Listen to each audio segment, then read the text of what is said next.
Hi everybody, it's John back here again with another inbox review. Today I'm going to be talking about an Italeri kit which started off life as a company called Italeri. I think that's how you pronounce it, but the name was changed during the course of this model's boxing. The model I'm looking at obviously is, when you're looking at this photograph, you can tell it's a Heinkel HE111. The variant of the photograph is actually an HE111H. I think it's an H5, but it could be a 6. Not 100% sure. But the kit I'm actually looking at is the Italeri Heinkel HE111H6. We'll start in with the boxing history initially. This started off with, the 1976 release of the HE111H6 Italeri. Kit number 121. This was the first ever boxing of this particular kit. It was boxed alongside another company which are renowned for reboxing other people's kits in their models. But we'll go into that in a couple of seconds. The Italeri kit was first released in 1976 and it was in the H6 form. But it was also co-released in 1976 by Revell. But before we go into that, I just want to talk about the other kit that the Italeri kit is based on. The Heinkel HE111Z1, or Zwilling, which was a 5-engined conversion of the HE111 bomber, was converted and built as a German glider tug. And Italeri heavily modified sprues and incorporated additional sprues to place two fuselages complete, two major wings and an inner wing with an additional engine and wing sections and two additional tailplane appendages. So basically it's virtually two Heinkel HE111H6 kits with a centre wing. And it's interesting also to note that this kit, I believe, has 4 wheels on the main undercarriage landing gear and 2 tail wheels. So Italeri did release this kit in 1976, and have a guess who else released this kit in 1976? They also released the Italeri model of the HE111H6, and this was Revell. Revell had a release in 76 in this guise. The box showed 2 made-up models of the H6 with the 2 versions you got in the original release. And it was marketed as a Revell Italeri kit. But don't get carried away, this model is actually the original Italeri release kit, but I think that Revell just had I don't know whether they paid money to market this model to replace their original model, which we'll talk about later in the review, because Revell originally released the original Frog kit in a Revell box. And we'll talk about that in later on in the review, because that's worthy of note as well. But this is the Revell Italeri release, which was released in its original release year of 1976. They also released the Zwilling, the 5-engine glider tug, under the Revell Italeri label. 1976 gave way to 1978. Italeri released a reboxing of the original box. The box is very similar. Major differences is the model number 121 is printed in black instead of red, and it's moved from down under this engine unit here to the top corner here. The rest of the kit and boxing is virtually the same. 1979's boxing of that kit eventually gave way to, take that one off, there we go, the 1978 Revell Italeri release of the HE111H6. This again is exactly the same kit as the 78 release by Italeri. Notice the spelling of the company, Italeri.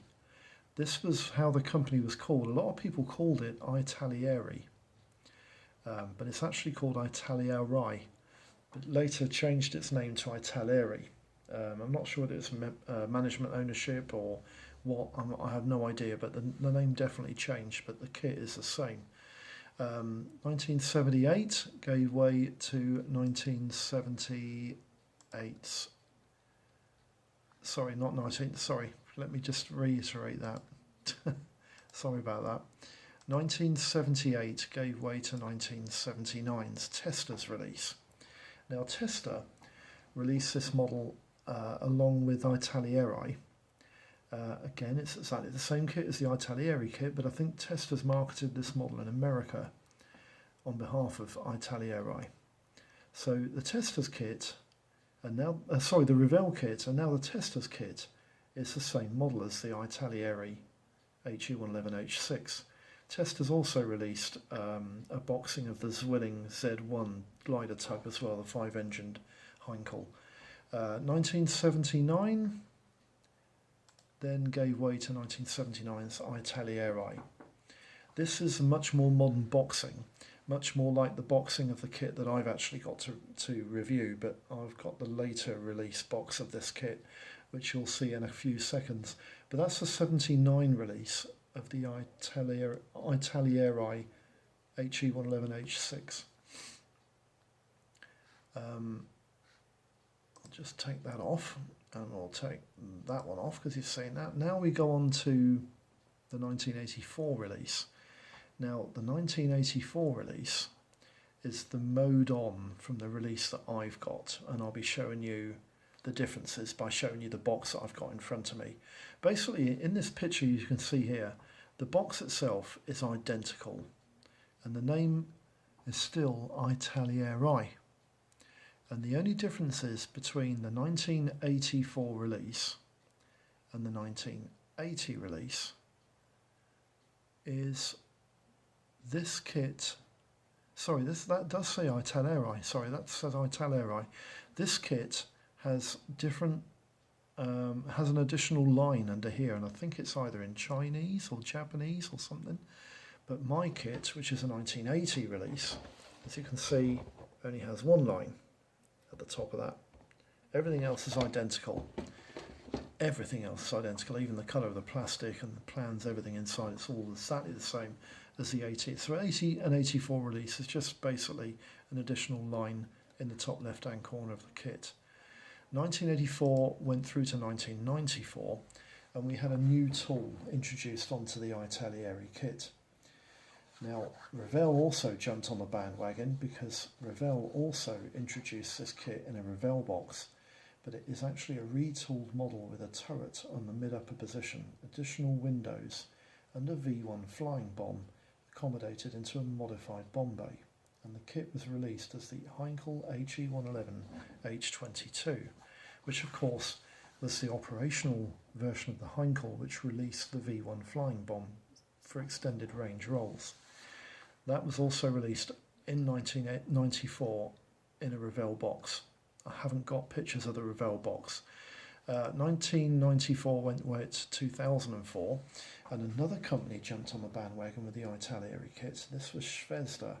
Zvezda dedicated their Decals sets to the Russian front HE-111 bombers, and the majority of the versions that Zvezda covered were Winter War and Autumn War, where most of the Heinkels were white. And that's why the aircraft is completely white. It's because it's in the Eastern Front. But that's a Zvezda release in 2004 of the Heinkel HE-111H6. 2004 went to 2010. New style of Italeri boxing with the blue tops instead of the yellow tops. It's exactly the same picture as the kit on the front of my box. Exactly the same serial number for the kit. Everything there exactly the same, except there is a change. In the grey section of the bar here, there's a little piece of writing here. It says figures not included. And I'm going to go into why that was seriously bad news with a review later. But basically the Italeri kit had posable arms and shoulders on some of the figures. The entire crew had posable arms, and two members of the crews actually had their upper torso separate to their legs, which made them incredibly easy to pose and to grip various instruments that they were using to fly the aircraft or fire the guns or whatnot. So when you remove the pilots and the crew from this kit, you removed an aspect which set it apart from other models. And it was at this point that Revell, I believe, changed allegiance for the HE111H6 kit, and they reboxed a different company's kit. And again, I'll go into that at a later stage. Around about 2010, I believe, Revell did that. So that's the 2010 edition. 2012, this was the last reboxing of the Heinkel HE111H6 from Italeri. And the only difference between this box and the previous one is the previous box had 2 Decals versions, this one has 3. There's actually an additional piece of information on that grey bar, and it says versions for 3 aircraft included. Decals for 3 versions included. That's what it says. So that's basically the reboxing history of the Italeri HE111H6. Now I want to talk a little bit about what sets this kit apart from an awful lot of others. And I'm going to do this now rather than in the info sheet because it's quite important. The early renditions of the HE111H6, and I'm talking about the models released in the 60s and 70s, most of them were pretty awful, terrible in fact, but there were 2 companies that stood out, and in the correct order I'm going to give you them second best and best. The second best was the Italeri HE111H6. The kit was actually really good. When you consider that it was released in 1976, the mouldings, the accuracy and the overall finish of the kit was actually really good, and it was only bettered by the Hasegawa model in 1/72. Now I'm going to go through some of the boxes which you need to be aware of. This is a lovely image of an HE111, but the difference between this one obviously is it's the Spanish one used during the Battle of Britain movie. But the Heinkel served in the Spanish Air Force up until about 1971, I believe. It wasn't removed from service until about 1971 completely. Right, we'll go through some of the howlers. One of the worst Heinkel HE111 kits on the market isn't actually an early edition, but it's an early rendition of the Heinkel, but it's not an early version.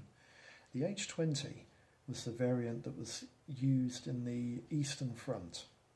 It was solely used in the Eastern Front, and it differed from the earlier variants in having a mid-upper turret. It was still underarmed, it was still lousily defensively armoured, but it was serving the Luftwaffe in the Eastern Front against the Russian Air Force. This kit, the airframe isn't terrible, but it's not great, but the thing that really lets it down big style is this forward greenhouse canopy. Because unlike all of the other models, this greenhouse canopy is actually assembled in 2 halves, a left and a right, and it looks like a pig's ear when it's put together. If you've ever seen a model of the Airfix H20 put together, you'll realise why it's a pig's ear and why, honestly, it's terrible, terrible idea. Don't know why Airfix brought that up, but this is one of the howlers. I will be doing a review on this kit at a later date because I have got one in my stash, and I've only bought one and building one because it was one of the few German aircraft that I did when I was a child, and it's sort of nostalgia brings it back. So that's one of the howlers. The second howler is this one, and for obvious reasons you can see why. The Lindbergh HE111 is so bad that they haven't even given it a designation. Yeah, I believe it is an H variant, but you can't tell from the kit. The canopy is terrible. The mid-upper gunner's position is terrible. The fuselage, shape-wise, it's absolutely it's appalling. The engines are appalling. The propellers are too small. There is nothing about this kit apart from the overall configuration that tells you it's a Heinkel HE111. And this is, in my opinion, the worst howler in 72nd scale you can possibly buy. It is dreadful. The last howler that you really want to try and steer clear of is the Frog Heinkel HE111 H1 and H6. And the reason for this is because I've seen models of this built up and its overall finish is appalling. Its canopy is pretty dire. The overall accuracy of the kit is pretty dire. And the finish on the actual mouldings of the parts, even after they've been painted, is appalling. And here's the big stinker. The first Revell release was the frog kit. So if you have the unfortunate occasion to manage to buy an early series Revell model, you're actually buying a frog Heinkel. And I'll warn you, it's really bad. So that's the three major howlers, the Airfix, the Lindbergh and the frog kit. The last howler is this one. But don't be put off and scared of this one, because the only reason it's a howler is because it doesn't have an awful lot of realistic added detail to the kit to make the kit look less basic than it really is. The interior cockpit of the aircraft is very basic. There are no crew inside the aircraft whatsoever, but I'm not sure, but there might be a gunner in the mid-upper position. But the mid-upper position is really crude and basic. The kit is it's very basic. And because of that, I'm calling it a howler. He's actually put on the base of that plastic parts in the bag there second class, and I would agree with that. The whole kit is second class. So steer away from these four companies if you can, and these are the good kits to look out for. The Airfix HE111H6 new tool is probably the best of all of them, the best of the entire bunch. The H6 comes with torpedo armament, and I do believe it comes with bombs. There is one issue with this kit, is that it doesn't have a bomb bay, it only has external weapons fits available to the kit. But I'm telling you now, this kit is superb. It's definitely the best HE111 model on the market, and Airfix also do the P2 variant, which is a dedicated bomber, which was used in the Norwegian campaign. The P2 variant of this kit is really nice. The decals are really nice, but the thing that makes this particular kit stand out from the rest is the fact that it's so accurate. The canopy, everything, the way Airfix have engineered the model, it's a real gem. It's beautiful. So if you're after an HE111 and you want to do a really good job, buy the Airfix new tool. It's fantastic. But second, and only second to this kit, is the new tool Revell model, which comes in this box, which isn't actually a Revell model, because inside that box is this model, the Hasegawa Heinkel HE111H6. And this was one of the early renditions, and in my opinion it was probably the best of the early renditions. It was better than the Italeri kit, but the Italeri kit wasn't that far short. But this model, it was better, it was more accurate, it had more going for the kit that actually made it a better option than the Italeri kit. And it was such a good option that Revell bought the rights to box this kit in a Revell box, and it became a Revell model in 1/72nd scale. There are other kits available, and I'm going to go through the other kits when I get to what's available in the review. So before I take this picture off, I just want to angle the camera so that you can see, excuse me a bit, I've got to mess about with the camera angle a bit here. I'm going to angle the camera so that you can see what I'm actually reviewing here. So here we go, we just spin it round and down, raise it up and spin it a little bit. And I think that's going to be about right. There we go.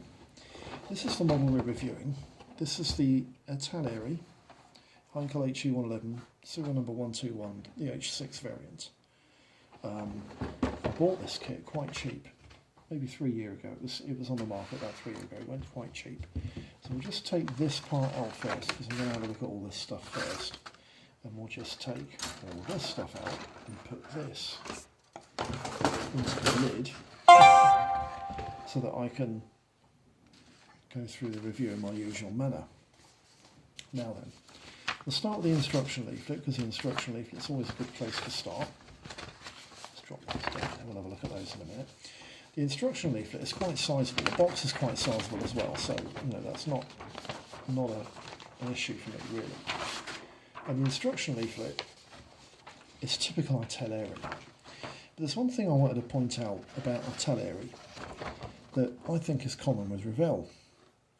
At the top here, at the top of the instruction leaflet, you have a picture of the model built up. Now, this is a thing that Revell do consistently with virtually every model they release. You get a picture of the aircraft or the model subject, whatever it is, a tank, whatever it is, car, anything. It's always at the top of the instruction leaflet on the front page. And then you get the gumph relating to the history and development of the aircraft. And then you get the technical data. And then you get it maybe in two or three different languages throughout the front of the page. And then you turn it over, and here's something else that Revell does. But this is also typical Italeri, especially in the early kits. You have a parts plan on the second page. Now, I've always stated that I like parts plans because it gives you an ID to find the parts you're looking for at any stage of the construction of the kit. And the numbers are clearly marked on the ID here. You can see, for instance, these 4 bits here. I have no idea what these bits are. I've looked at these parts on the sprues, still haven't any idea, but they're really finely reproduced. But on the sprue, they're not very clearly marked, but here on the parts plan, you've got clearly marked 87 and 88 twice.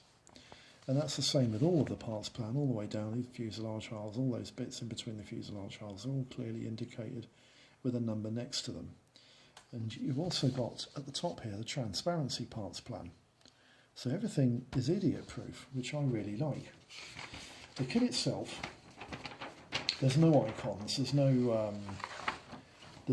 method of construction icons. The only thing that you do get is a sequence of construction.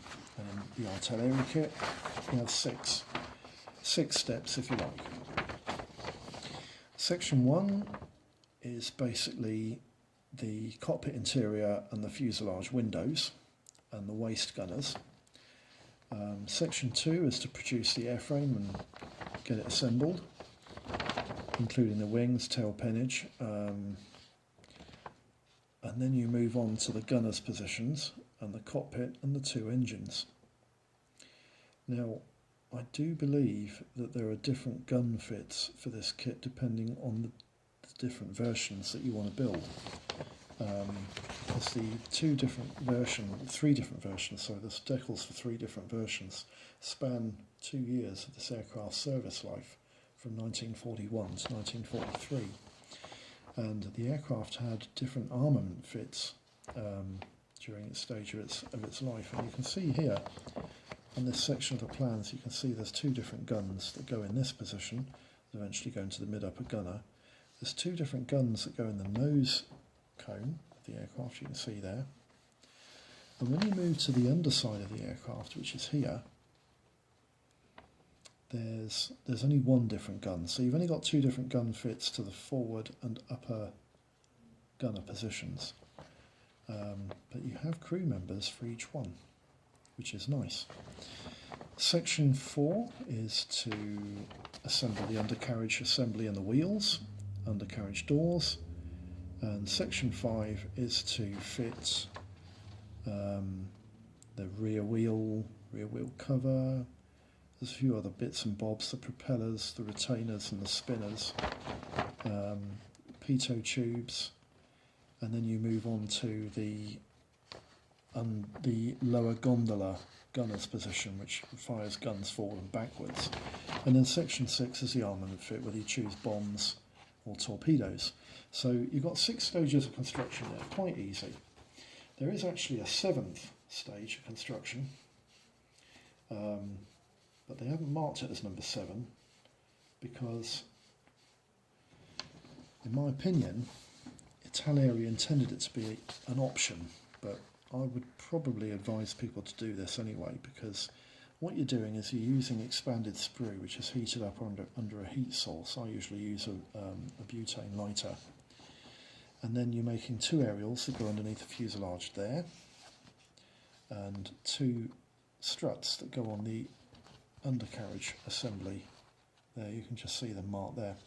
And then the next section below that, you've got a paint plan to paint the various parts during the construction of the kit. And before the construction of the kit, like the pilots, the engine, the forward section, the cockpit, the torpedoes and the bombs, and some of the gunners' positions, the tyres and undercarriage, all in their opinion, as far as Italeri are concerned, you need to paint them before you build the model. And in my opinion, it's true as well. On the back of the paint plan, you have, on the back of the instruction leaflet, you have a paint plan. And there's your three different variants. This one here is Marder Nor, 1941 to 42, and it looks very similar to the aircraft that were flown during the Battle of Britain. But it actually isn't, because this aircraft is 1941 to 42, and they're based in the North Sea, and they were used as bomber and torpedo bombers to attack North Sea convoys. That was 1 KG-26. 2 KG-26 is a Mediterranean-based aircraft serving in 1942 to 43, and this aircraft was a bomber and torpedo bomber which served in the Mediterranean against the Mediterranean convoys,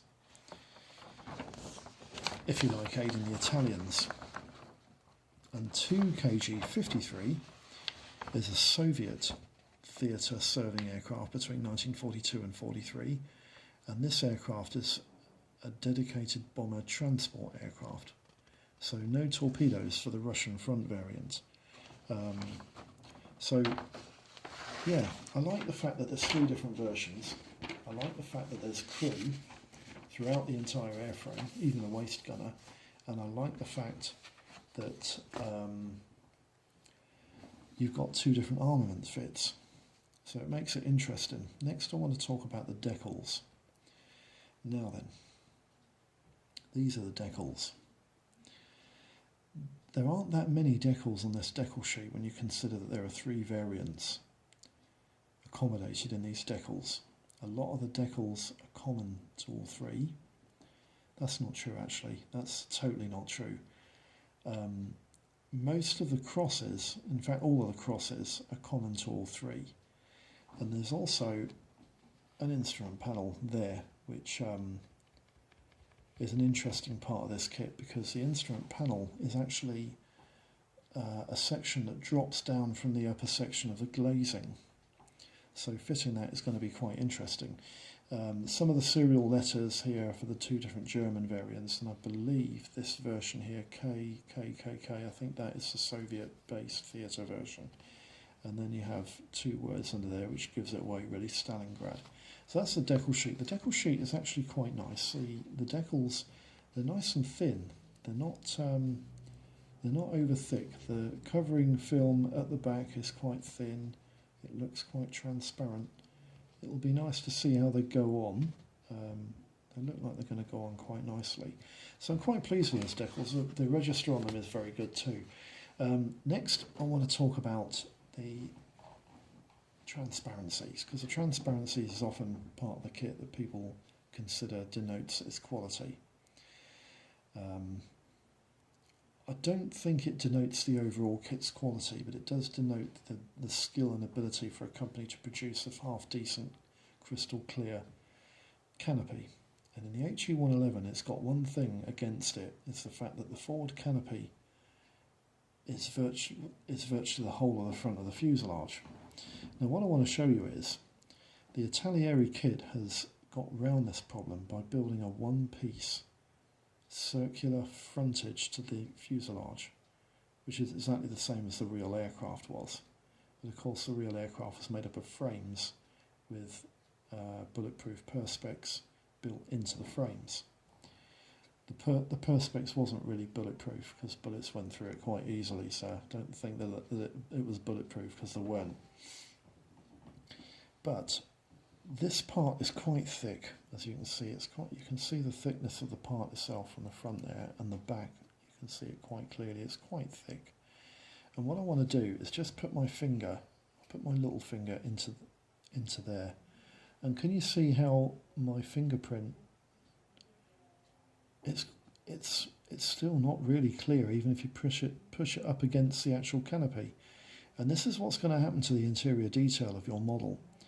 But you can see my finger in there clear as a bell, but you can't see the fingerprint. So a lot of the detail that you paint, and maybe add if you want to put aftermarket parts into the kit, you're going to lose a lot of the effectiveness.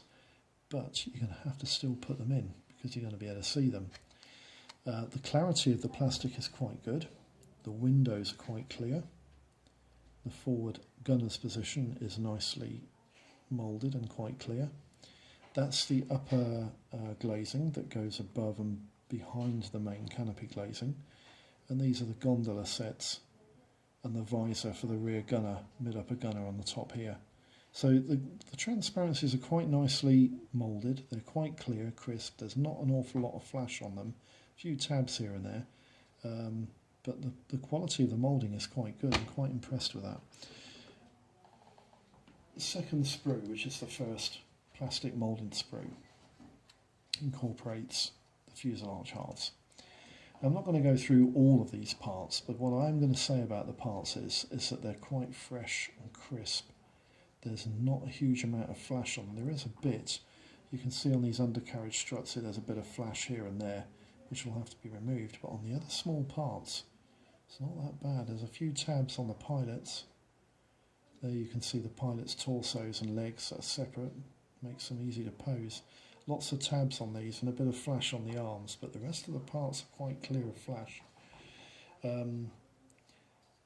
Yeah, which is I'm quite pleased about that. The actual mouldings of the propellers are quite good. This is one of the things I like about the Italeri kit, is that I think they've got an awful lot of the HE111 correct. Very, very well done. Controls are faithfully reproduced. They're fabric covered on the hindle, so yeah, that looks okay. But the actual airframe itself has these dreaded raised panel lines. Now, they are there, but they're not that pronounced, so sanding them down isn't really going to be an issue. There's a bit of riveting on the back of that tail fin there, which will need sanding down a little bit. But the actual finish on the kit itself isn't too bad. Shame about the raised panel lines, but you know, you come to expect that type of thing in a 70s release kit. Next and last, the plastic for the wings and the weapons fit. Again, there's not a lot of flash on this plastic sprue. I'm quite pleased about that. The raised panel lines for the upper and lower wings are quite apparent, but again, they're not protruding that high, so they should sand down quite easily.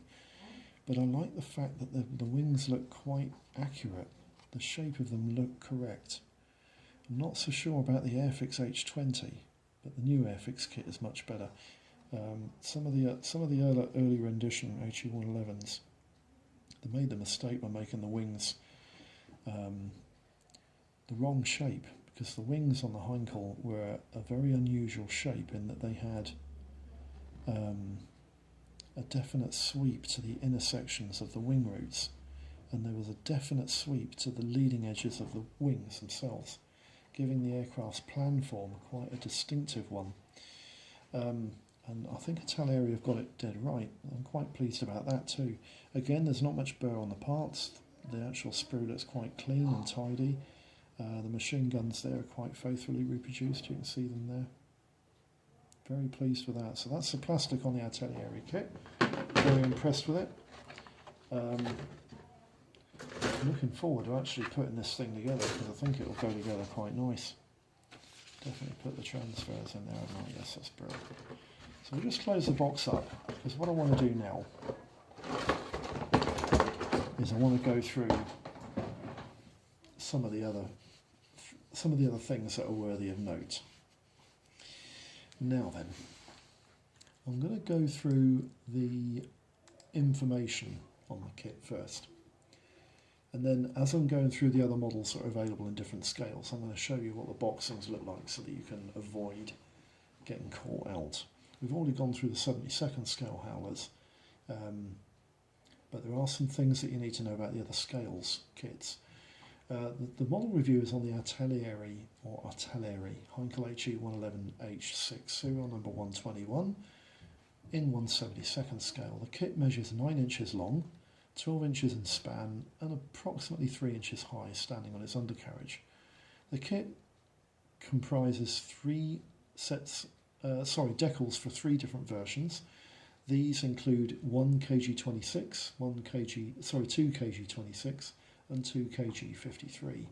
One was a Norwegian-based aircraft, the other was a Mediterranean-based aircraft, and thirdly, 53 kg were based in the Soviet Union in the Eastern Front. The kit comprises of 118 grey-green plastic parts on 2 sprues and 21 transparency parts on 1 sprue, totalling 139 parts in all. Now then, the cost of the kit. This is really interesting. I've had a look on eBay, done a bit of research, and I've also had to look at some of the completed listings on eBay, because a lot of people are asking up to £25 for the H6 variant of the Italeri kit, and up to £35 for the Z1 Zwilling, you know, the 5-engine glider tug, but they never sell for this price. The sales figures for the H6 kit are anything from £4 to £21, and the Z1 Zwilling, which is the 5-engine glider tug, is anything from £7 to £15, and completed listings that have actually sold have never sold for any of those 2 higher figures. Conclusions? Well, the kit, as far as I can research, has only one flaw. Its tail is a little bit too long around the tailplane, but its pluses are numerous. It is reasonably cheap and very easy to accommodate and buy. It has separate arms for the crews, making posing easier. It also has a choice of weapons fit to produce a medium bomber or torpedo bomber, and the kit's second only to the Hasegawa kit in the early renditions, HE111s, until the appearance of the new tool Airfix kit, when that arrived on the scene. There are other models available in different scales. Right, and this is where I want to just bring the camera back through four to you. What I want to do, I'm going to try and, hang on 2 seconds. Try and drop that. Can't drop that into there, it's a shame. Right, here we go.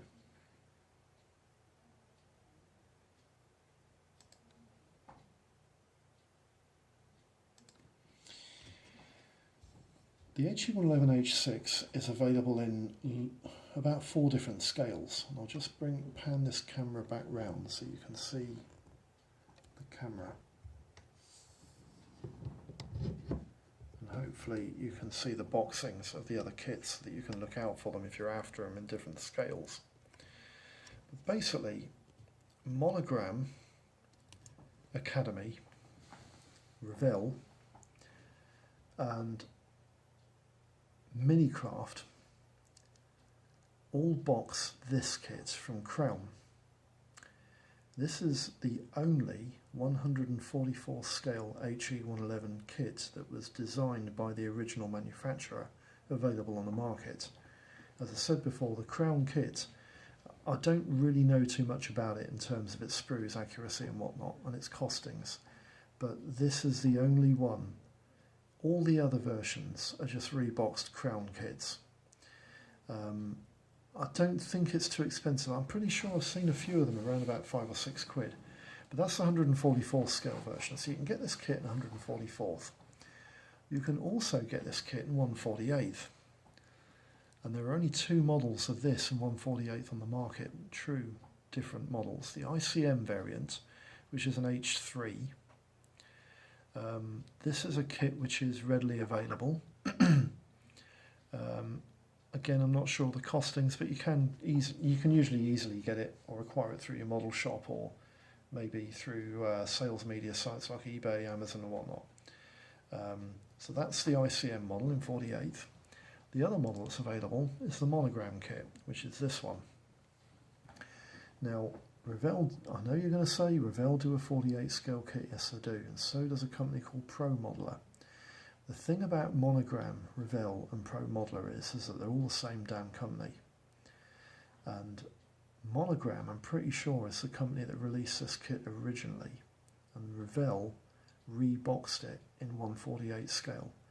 And then Revell and Monogram reboxed it as a Pro Modeler kit, in a Pro Modeler Revell and a Pro Modeler Monogram in 1/48. But I'm pretty sure it's exactly the same kit, so don't be fooled by the fact that they're boxed by Revell.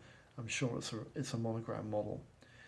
And then lastly, you've got this baby. And this is the only Revell kit, I believe, that Revell have actually designed and produced themselves.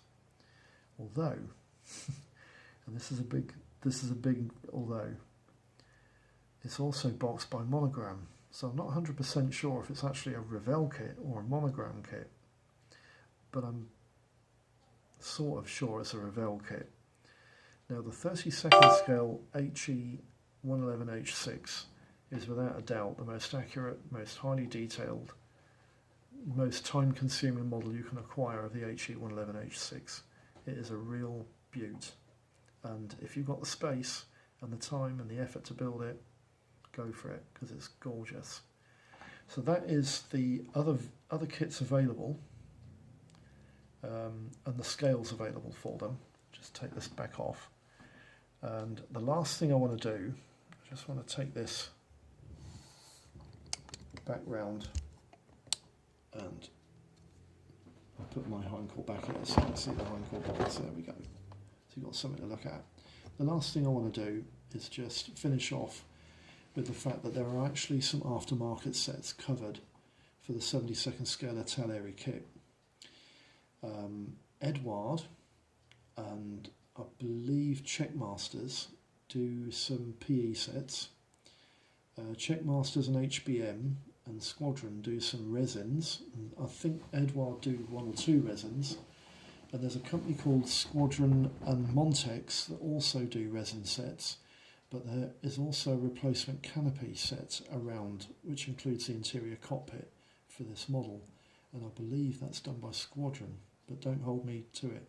But the aftermarket sets are probably worth having if you want to change this kit into something really, really special, because the HE111 from Italeri is a nicely rendered, nicely reproduced 72nd scale model, but it does have its minor faults, and these aftermarket parts will rectify most of them. The only thing they can't deal with is the fact that the tail section is a little bit too long around the tailplane.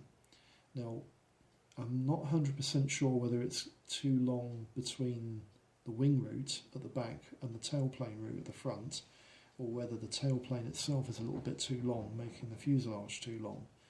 I have looked at a couple of reviews that have marked on this issue, and they haven't actually stated what the issues are, so it might be worth getting a tape measure out, maybe a micrometer, and just checking. But with the Italeri kit, there's absolutely nothing you can do about this issue because it's moulded into the fuselage and the tailplane. And I think you'd need aftermarket tailplanes to rectify the issue. You'd probably need an aftermarket and tail impennage to rectify the issue, and I don't think it's worth it. I think it would take away from the fact that the kit is a reasonably good gem. So if you fancy an HE111H6, have a bash at the Italeri kit. It's cheap, it's cheerful, it's easy to get, and it's not a bad little go. Go for it. As I said before, if you like what you've seen on the video, give me a like, it's very appreciated. If you haven't subscribed and you like what you see, subscribe. I do actually go through some of the videos of my subscribers, and when I get round to them I'll make comments on the ones I think that are quite good. So yeah, carry on modelling, lads, and don't forget to have fun. Bye bye for now.